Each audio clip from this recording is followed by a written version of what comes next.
the beginning of Acts chapter 8, you find that there's a revival happening. That Philip, one of these men who were called to be the deacons of the church in Jerusalem, he was there in Samaria, and because of the persecution that was begun by Paul, he had to flee Jerusalem, and now he's in Samaria. This is an area that wasn't very popular amongst the Jewish people. They didn't really like the Samaritans. And he goes up there and he's proclaiming to them this man Jesus, who he was and what he had done. And a revival is happening, and people are coming to know Jesus. And it's so profound that the apostles are coming from Jerusalem to go and check out what's going on. And God is using Philip mightily. This, you could say, was Philip's dream job. Like, he's right where he's supposed to be, and God's using him. And then in verse 26 here of Acts chapter 8, it says, "Now an angel of the Lord spoke to Philip, saying, Arise and go toward the south, along the road which goes down from Jerusalem to Gaza. This is desolate."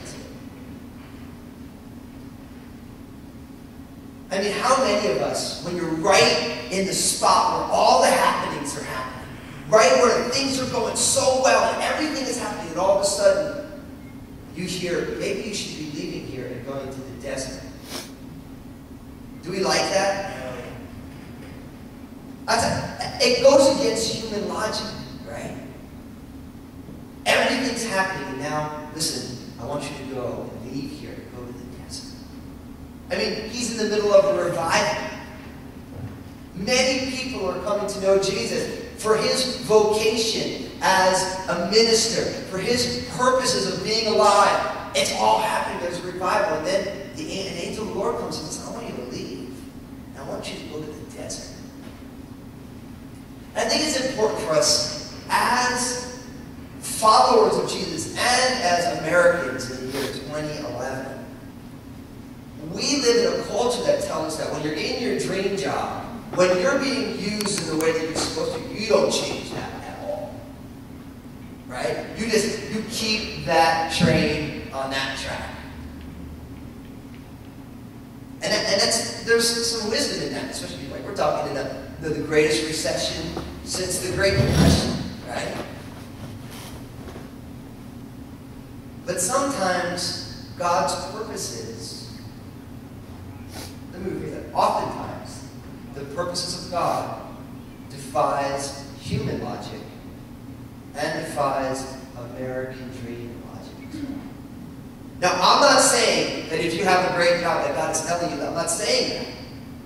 But sometimes that's exactly what God wants. Sometimes God's will is to take us out of the greatest thing we can imagine and bring us to the desert for a divine appointment. See, in Philip's mind, there'd be no reason to leave. But in God's mind, God knows that if Philip, who's in the midst of this revival, that there are people who are going to be continuing that revival because God has a divine appointment with one man riding in a chariot on the road out towards Gaza. So I think what's important for us from the beginning is to simply say this: God, am I allowing my success model to hinder what it is you want to do in my life? Because most people are apt to make a change in their life when things are going wrong. Oftentimes we're not apt to make a change in our life when things seem to be going quote-unquote right. And sometimes God doesn't only want to change our circumstances, change our scenery only when things are going bad. Sometimes things are going good, and that's when God wants to change us.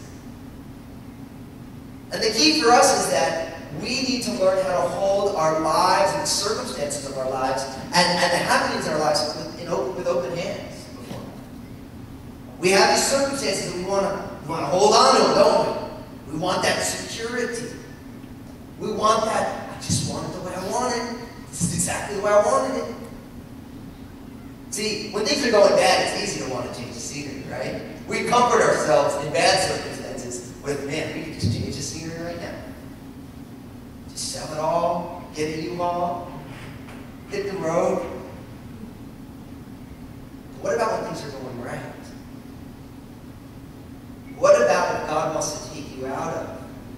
a time of personal revival because he's got another plan. You know, and that's one of the things about, I think, following Jesus and looking at the great culture and American lifestyle that we have, is that our cultural ideal is security. And it's not, I'm not knocking it as a cultural ideal. I mean, who wants a cultural ideal of uncertainty? Who wants insecurity as opposed to security? So one of the blessings of America as a culture is that we have the opportunity to have security. If you've traveled in the world, you realize that there's not a lot of places where security can be a societal ideal. But the problem is a lot of times we make these decisions based on prestige, security, and ease, as opposed to, God, what is your purpose for my life?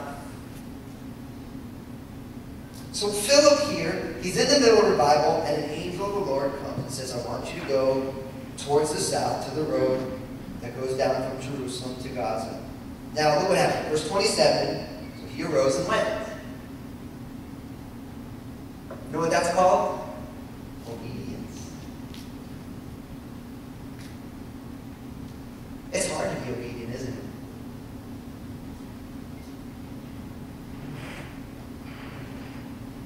Obedience is simply doing what you're supposed to do.